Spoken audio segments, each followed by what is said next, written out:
Thinking about buying a new vehicle sometime soon? Sales numbers suggest it probably won't be electric. Almost 2 million new vehicles were sold in Canada last year, but fewer than 1% were the plug-in kind. And that has sparked a push for policies that encourage consumers to make that switch. Greg Rasmussen reports.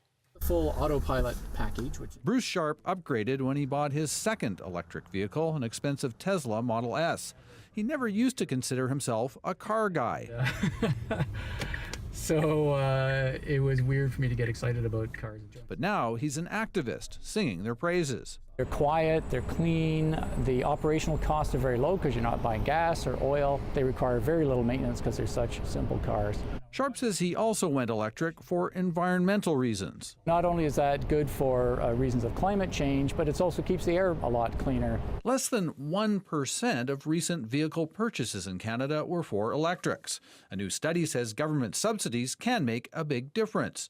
Ontario, BC, and Quebec are offering cash incentives to make the switch. Consequently, those provinces are really the only places where we're seeing much uptake of electric vehicles. So what we need in Canada is some federal policy to make sure that people across the country have access to electric cars. Clean Energy Canada wants the federal government to play a much more active role. So this is an electric car charging station. Helping pay for more public charging stations, as well as putting in rules to ensure dealerships promote electric vehicle sales.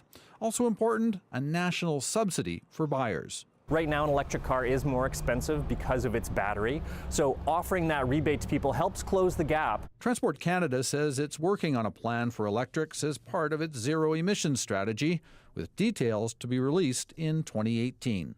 Greg Rasmussen, CBC News, Vancouver.